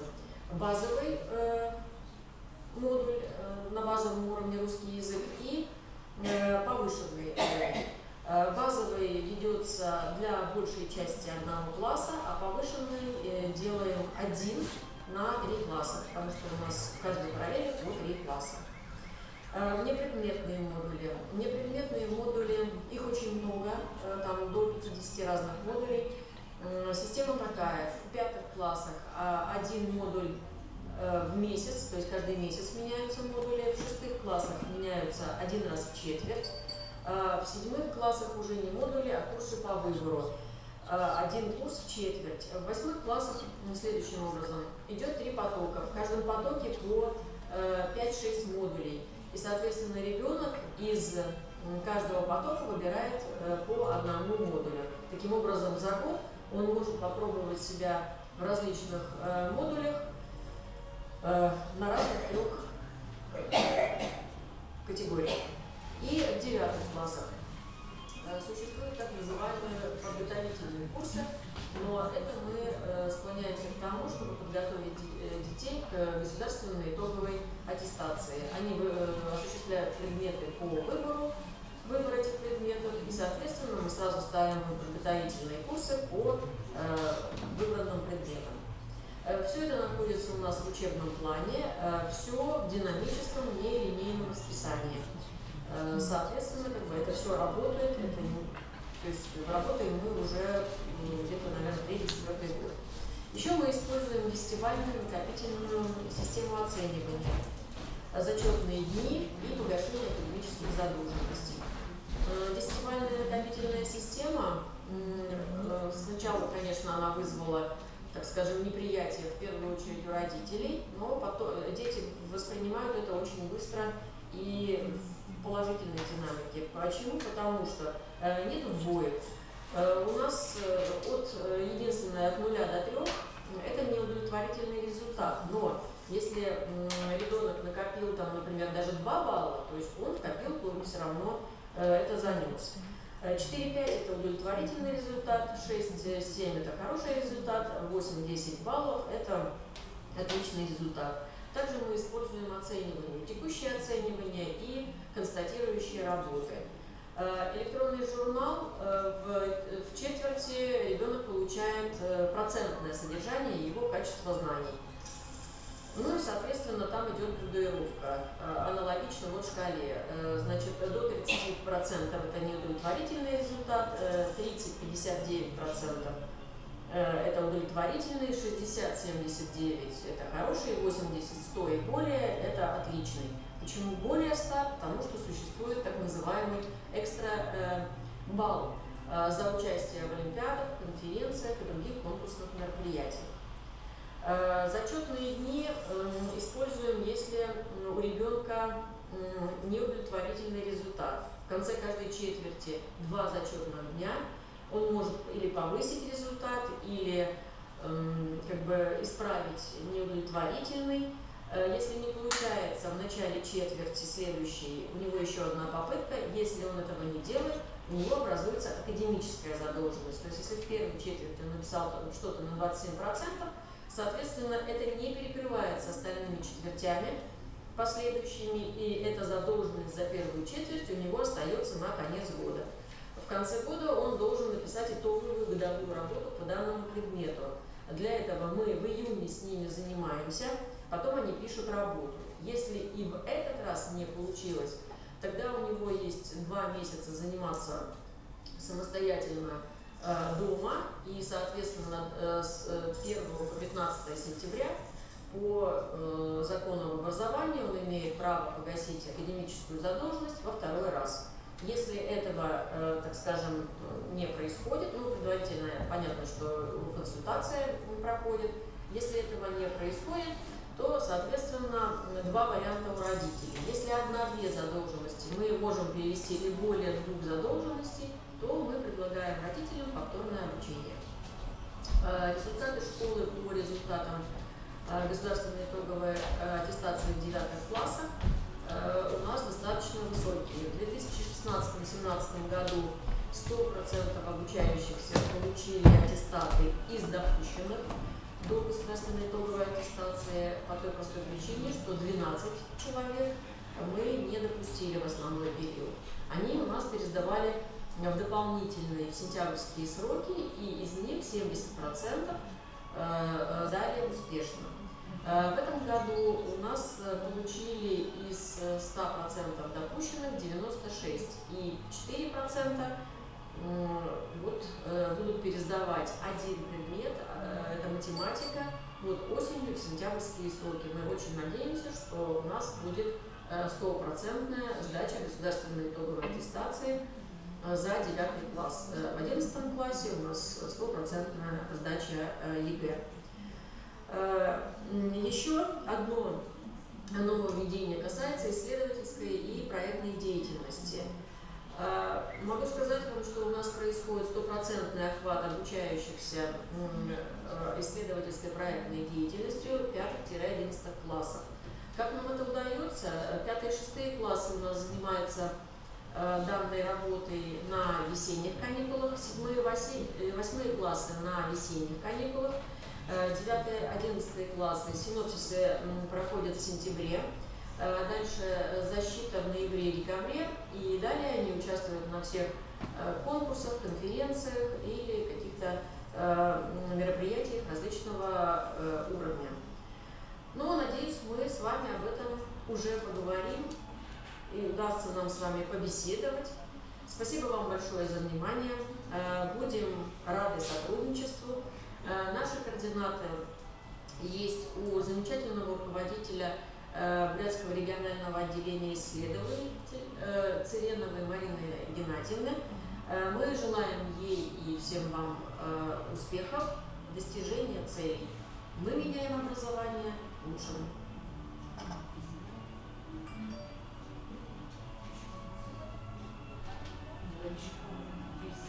Это была Ямщикова Нелли Анатольевна, заместитель директора школы номер 36 города Калининград, кандидат педагогических наук. Да? Сейчас мы хотим, она биолог, найти тени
терять презентацию волшебным образом. Вы же начинали смотреть, правильно? Там достаточно была интересная презентация об опыте Хабаровского края. Но я так думаю, что пришли наши эксперты. Я так думаю, что мы, создадим папку, все эти презентации, которые сегодня были на семинаре, и вот то, что Хабаровск мы с вами не посмотрели, в отдельной папке вам скинем. И вы с электронным адресом оставляли, да, как заявки делали и так далее, да? Надо сейчас запустить листочек, чтобы вы написали все электронные свои адреса. То есть кто остался, тот и получит. Чтобы какая-то была, как сказать, замануха молодой.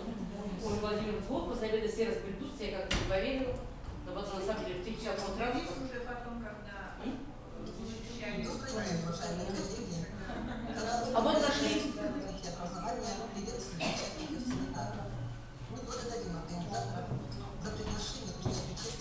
Вот, Хабаровск слышит как.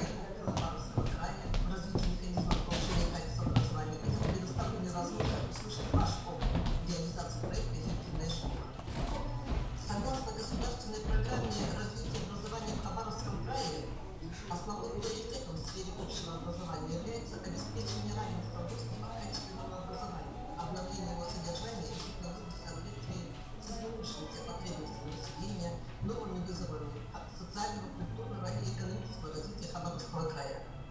Вашему вниманию предоставляется модель системы управления в крае проектом и формирующаяся в процессе реализации проекта системная совокупность механизмов и инструментария перевода школ в эффективные. Осуществляя реализацию проекта, мы исходим из определения. Проект – это бросок вперед. Представленные на слайде концептуальные основы определяют структуру и содержание модели управления проектом.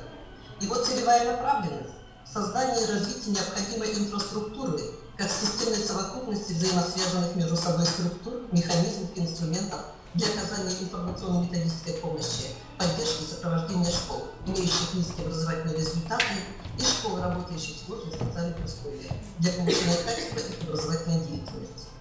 Роль муниципальных органов управления образованием в обеспечении поддержки скоординированных действий по реализации проекта на муниципальном и школьном уровне.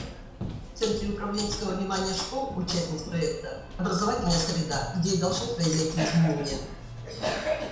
Основные механизмы реализации проекта – это школьные программы повышения качества образования, муниципальные программы поддержки школ, региональные мероприятия, планы, графика проекта.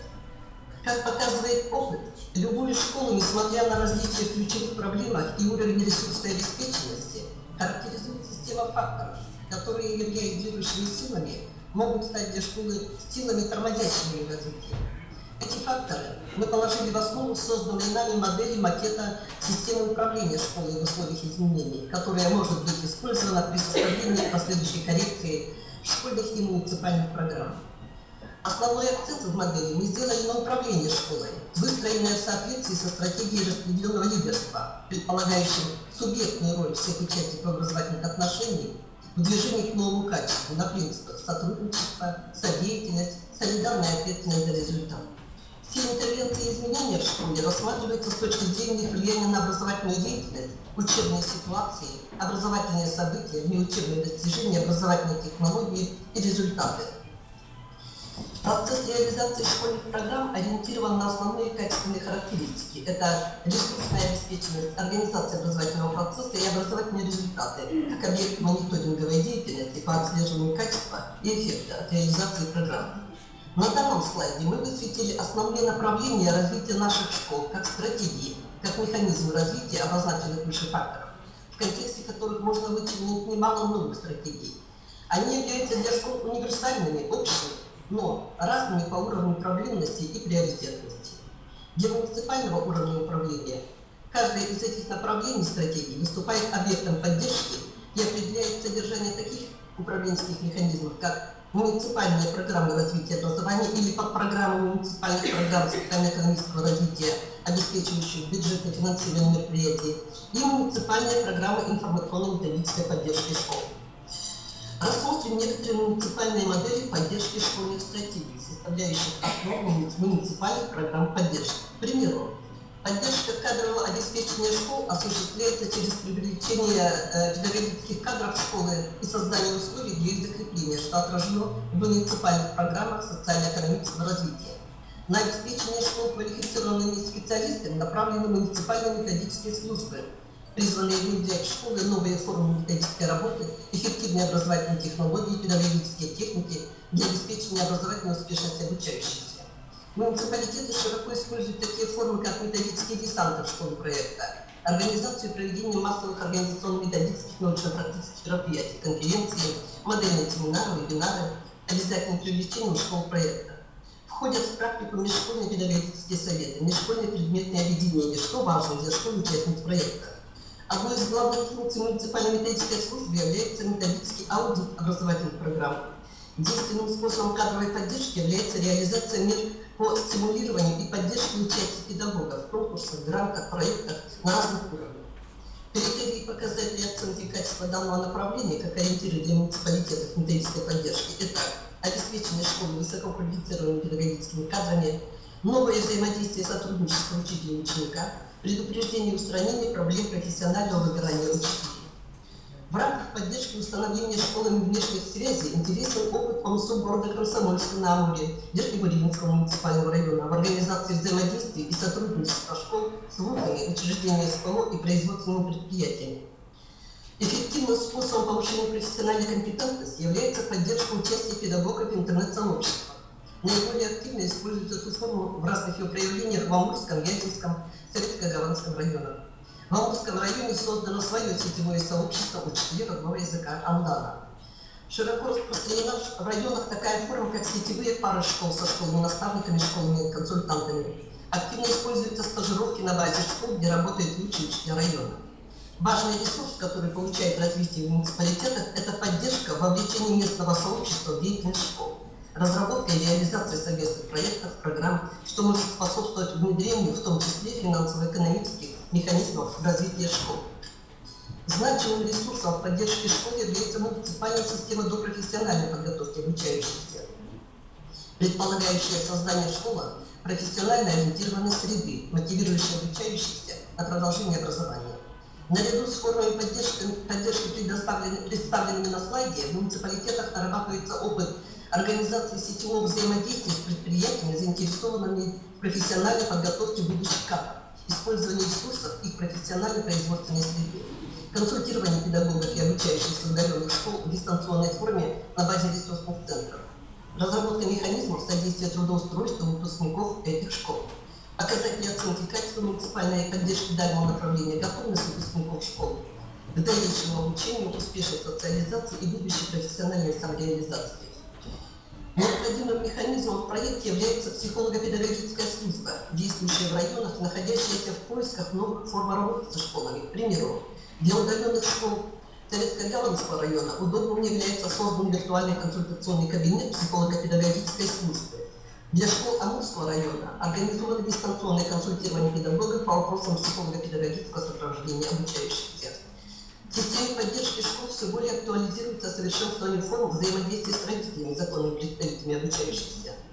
Данный аспект деятельности направлен на формирование субъектной позиции родителей в повышении качества образования, повышение их ответственности за перевод в школу в эффективный режим работы, а также на создание условий для формирования отношений родителей к образованию как приоритетной системе в сфере семейных ценностей, педагогической деятельности школы как важной в сфере социальной деятельности.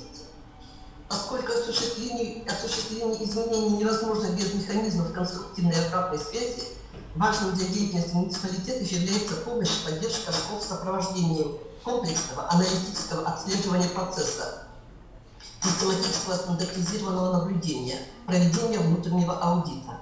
Муниципалитеты и школы продолжают совместно нарабатывать критерии и показатели системы оценки образовательной деятельности по кластерному принципу: качество условий, качество организации образовательного процесса и качество результатов, позиции соответствия стандартам и ожиданиям, запросам участников образовательных отношений. Это были некоторые из муниципальных механизмов с инструментами трансформации школы эффективнее. Основным механизмом реализации проекта на региональном уровне является план-программа как система мер поддержки и сопровождения муниципалитетов и школ. Система мер поддержки на краевом уровне составляет серия обучающих мероприятий, информационно-методическое и экспертное сопровождение мероприятий муниципальных школьных программ, консультирование, тьюторское сопровождение руководителей школ и педагогических работников. Значительный ресурсный потенциал для поддержки школ заложен в наших краевых проектах, реализации которых привлекаются, имеют возможность участвовать и развивать свой потенциал специалисты ОМСУ, руководители и педагоги школ. Также важным ресурсом в поддержке развития школ является краевая инновационная инфраструктура, в состав сети которой вошла школа номер 6 поселка Чегдамын, участница нашего проекта с темой «Ранняя профессиональная ориентация в путь в педагогическую профессию». Мы сейчас обзорно рассмотрели нашу систему работы в рамках проекта «Эффективная школа» и формируемую в крае информационно-методическую инфраструктуру для модульных системных изменений в школах и их образовательных средств. Инфраструктура находится еще в состоянии развития, но ее механизмы и инструментарий позволяют тиражировать опыт общеобразовательной организации края. Проведенный мониторинг промежуточных результатов реализации проекта показал, что имеет место выполнение представленных на слайде показателей, а также, что особенно важно, школы участники проекта находятся в позиции борющихся школ. Об этом свидетельствует наметившаяся тенденция к положительной динамике таких показателей, как качество знаний, показатели ГИА. Пусть это измеряется пока в некоторых школах еще в десятых долях, но и в этом мы видим определенный результат и всячески их поддерживаем. Увеличивается количество педагогов с первой и высшей квалификационной категориями, владеющих современными образовательными технологиями. Значительно школа с положительной динамикой показателей количества участников конкурсов продвижения, олимпиад, конференций, занятых различными формами учебной деятельности и дополнительного образования. Растет удовлетворенность участников образовательных отношений качеством образовательной деятельности школ. Но это лишь некоторые признаки реализации проекта. Нам здесь еще над чем работать. Мы будем продолжать совершенствовать механизм перевода школ в эффективную. У нас немало рисков, мы их знаем, над минимизацией которых мы также работаем. Спасибо большое, уважаемые коллеги, за внимание. Мы желаем вам успешной работы и очень надеемся на наше сотрудничество. Спасибо. Ну, смотрите, достаточно интересная система работы. Видите, добрый день, уважаемые коллеги. Насколько она системная. Хабаровский краевой институт развития образования приветствует участников семинара. Мы благодарим организаторов за приглашение принять участие в нашем семинаре, за внимание к опыту Хабаровского края в развитии механизмов повышения качества образования и за предоставленную возможность услышать ваш опыт реализации проекта «Эффективная школа». Согласно государственной программе развития образования в Хабаровском крае, вот о чем мы сегодня не поговорили. То есть, в принципе, мы идем в одном русле, в одном направлении, но никто сегодня не сказал о психолого-педагогическом сопровождении, да? Потому что школы с низким образовательным результатом, это мы видим в первую очередь техническая оснащенность, да? Подготовка учителя в том числе. Например, вот я занимаюсь системой профессиональной переподготовкой учителей и вижу, что, вот, например, у нас сейчас целевая программа педобразования бесплатная, да? Вижу одного мужчину, который получил у нас в институте за последние 3 года 9-й диплом. То есть он специалист на все руки и ноги. У него и физкультура, и математика, физкультура у него, физика, технология, астрономия, что-то, ну сейчас он на астрономию и физику поступил, да? Там что-то еще, понимаете? То есть, в принципе, о каком качестве может идти речь? О каком качестве может идти речь? Мне здесь понравилась программа у них «Одаренный учитель, одаренный ребенок».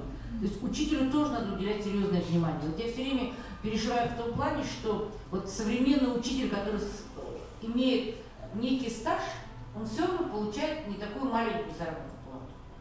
Ну, который пришел работать в школу молодой, у него нет вот этого слоя наград, регалий и стажа, самое главное, и, как правило, они больше года не выдерживают. Мужчины тем более. Поэтому здесь необходим какой-то такой ресурс, который позволил бы молодому учителю вот иметь, закрепиться хотя бы в школе на сей раз.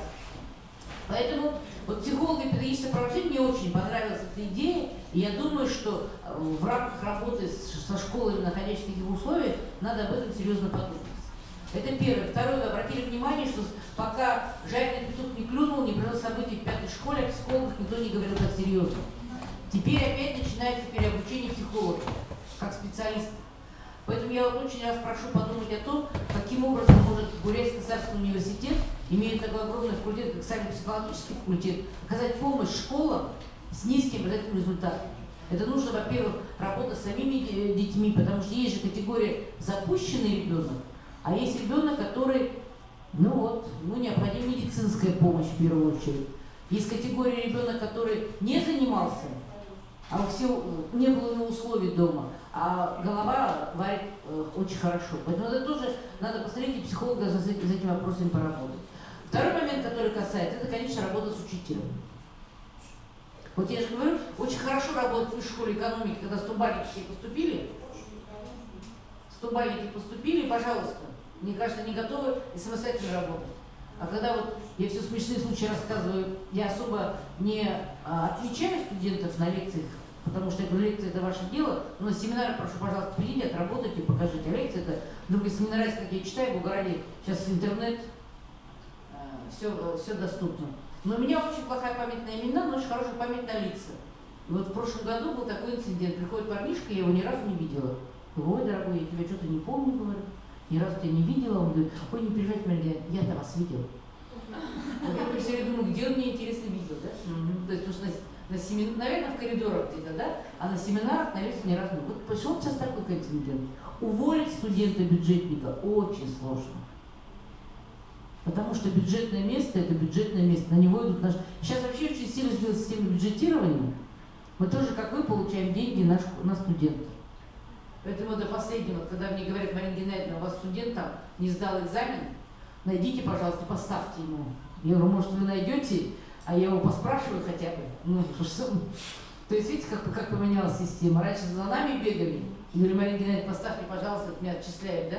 Во-первых, найдите его. Поэтому вот эта система, или вот эти 2 строчки выучите, это вообще как-то, мне каждый раз все пугает, да? И вот когда мы говорим про ЕГЭ, когда говорим про вот эти вопросы, они, конечно, с другой стороны, ЕГЭ это тоже натаскивание получается. И вот сейчас, почему вводится устная часть экзамена, да? Изменения сейчас, кардинальные изменения в ЕГЭ 2018 года, вводятся новые элементы. И мы опять не будем за ними успевать. Поэтому вот понятие самой школы с низким этим результатом, оно должно ни в коей мере не влиять на рейтинг школ, ни в коей мере не влиять на рейтинг муниципалитетов, а должно именно влиять на то, чтобы вас как можно больше обеспечивали оборудованием. На ваших базах проводили вот такие семинары, скажем, учителям работали индивидуально. Поэтому я считаю, что наша миссия сегодня семинар по низким образовательным результатам со школами, достижение именно результатов, чтобы школ таких как можно становилось все меньше. Давайте посмотрим резолюцию, девушки. Что у вас есть замечания, предложения по данной резолюции? Мы выполнили техническое задание, нас приняло сейчас 7 регионов, 7 субъектов, учитывая сегодня Иркутск, Калининград, Хабаровск, да, Улан-Удэ и Москва, Тула, они есть в сборниках представителей, то есть 7 регионов мы. А еще Республика Саха-Якутия, его даже 8 регионов, да? Там тоже доклад зафиксирован в сборнике. У нас здесь были преподаватели, педагоги, сотрудники БРИОПа, ЦОИ, БГУ. Кстати, меня очень удивило то, что в БГУ этой темой заинтересовали только 2 человека. Вот представители бурятского языка, представители русского языка и литературы, это Михаил Степанов. Остальные как-то никак не отреагировали, почему? Потому что, видимо, не занимаются этим вопросом, или как, да? Дальше. Мы видим, в чем сложности, поэтому какие, пожалуйста, вот я лично хотела себе зафиксировать то, что мы говорим об этом в резолюции, но хотим конкретно указать, что необходимо проведение курсов повышения квалификации по современным технологиям достижения образовательных результатов в предметных областях. То есть отдельно собрать литераторов, языковедов, отдельно собрать иностранцев, да, это тоже сейчас ЕГЭ ведут по английскому языку и все, да, отдельно собрать математиков, потому что здесь тоже физики, математика профиля, математика, отдельно собрать тех же историков, потому что сегодня мы уже часть вот таких предметов достижений мы уже с вами слышали. Второй момент, я пишу проведение курсов повышения квалификации для руководительных образовательных учреждений, которые находятся в такой сложной ситуации, но при этом, чтобы в этих курсах была и психологическая составляющая, потому что мы сегодня уже говорили о личностных ростах и о личных отношениях. Третий момент – это сделать, на базе БРИОП или на базе нашего института непрерывного образования постоянно действующие научно-методические семинары с привлечением психологов, педагогов, с привлечением опытной деятельности. Сегодня докладывает опыт. И также, например, в один из научно-методических семинаров поставить написание гранта и защита грантов. То, что мы сегодня с вами очень... Хотя мне казалось бы, все уже умеют писать гранты, все уже знают, но вот как раз по структуре мы и западаем. Вот мы, например, тоже подавали грант на президентский грант, и мне конкретно сказали, почему мы его не выиграли. Все красивенько, но там, где руководитель гранта и руководитель организации разные люди, они автоматически рассматриваются в вторую очередь. Потому что, у нас же нет общественной организации, мы подали от общественной организации. И они говорят, потому что руководитель один какой-то проект, другой, а защищает деньги руководителя организации, обязательно произойдет скандал. У них несколько раз было, и поэтому просто нас даже не стали рассматривать. Вот вам, пожалуйста, пример того, чего мы даже не уловили в этом отношении. Потом они сказали ошибки, какие гранты. Письма поддержки пишут. Тоже не совсем адекватно. То есть все должно быть идти в строчку того проекта. То есть не обо всем красивом, как мы сегодня говорили о проблемах, да, а именно мы хотим получить 2 компьютера. Вот зачем эти 2 компьютера нужны? Четко все время фиксировать. И в чем эти 2 компьютера нам помогут? Вот это как раз грантовая поддержка. Ну и вот создание плана программы, может быть, вот мы не знаем, сколько есть месяцев образования или нет, мы сегодня не услышали. Есть ли план программы в Хабаровском крае, вот перевода школ с низким результатом в эффективную школу? Вот такое создание плана программы, где вот там 3 направления, да, обучающие мероприятия, информационно-методическое сопровождение, тьюторское сопровождение, и вот там у них 4 направления: информационно-методическое сопровождение, тьюторское сопровождение и психолого-методическое сопровождение. Если такой план программы сделать у нас в Бурятии, так, конечно, будет четко понятно, с какой периодичностью она будет программа решаться. И мы можем увидеть с вами результат. 10 школ перейдут в этом году, уже будет замечательно. То есть какой-то план такой необходимо поставить. Поэтому это изменение, которое мы сейчас по ходу внесли в резолюцию, еще какие вопросы, замечания, предложения? Есть, девушки? Но чувствую, мы так плотно работаем, что они у вас появятся позже. Поэтому холодным осенним вечером вы чувствуете, как быстро наступила осень, да? Посмотрите, пожалуйста. И нам до 10 сентября нужно отчитаться перед Минобразом за проведенный семинар. Какие-то идеи появятся, скиньте, пожалуйста, в эту резолюцию оформим, добавим и исправим. Поэтому спасибо большое, коллеги, за работу. Тех, кто остался вообще вдвойне, благодарим за стойкость духа и терпение. Ну а теперь слово председателю экспертной комиссии по тем проектам, о которых у нас шла речь. Просто я хочу с вами сейчас попрощаться. Всем успехов, удачи, здоровья. Вы же знаете, я нахожусь сейчас в очень сложной жизненной ситуации. Выбираюсь кандидата в депутат Народного Хурала Республики Бурятия по 20-му округу.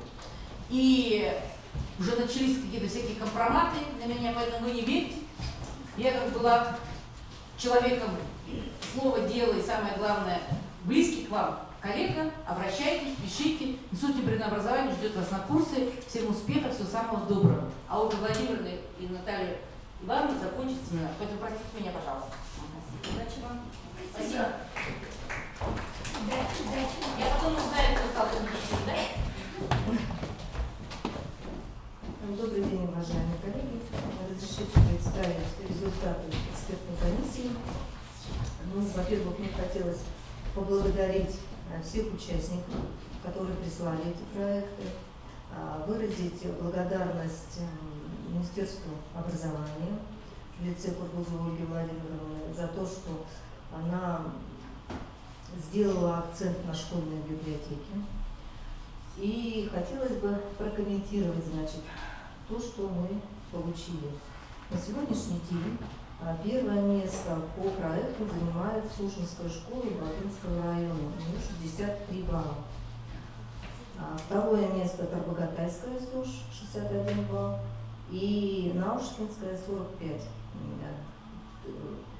В проекте, вернее, в конкурсе участвовало 6 школ с низкими образовательными результатами, и поэтому Бурунгулская, Тулкинская и гимназия номер 5 города Северобайкальск, которые не присутствовали на очной презентации должны будут отправить нам свои видеопрезентации, по которым мы их оценим. Какие были замечания у экспертной комиссии? Ну, во-первых, хотелось бы, чтобы в ваших проектах, будущих проектах, четко были прописана результативность. Что вы именно хотите получить от реализации такого проекта? Во-вторых, мы бы хотели в ноябре, когда мы будем проводить заключительный этап конкурса «Школьная библиотека. Территория сотрудничества», увидеть презентации ваших проектов уже более четко оформленные, и те, кто будет презентовать эти проекты, укладывались по времени. Ну и еще, что мы хотели бы отметить, и что радует на сегодняшний день, что наконец-то в школах начали понимать, что библиотека – это инфраструктурное подразделение, которое должно аккумулировать у себя всю информационную составляющую образовательного процесса. И от того, как мы будем взаимодействовать, один школьный библиотекарь, он никогда ничего не сделает в школе. Поэтому мы должны в обязательном порядке интегрировать все свои возможности с учителями, предметниками и постараться работать как единый слаженный организм. Только тогда у нас процент школ с низкими образовательными результатами будет намного меньше в республике. Спасибо.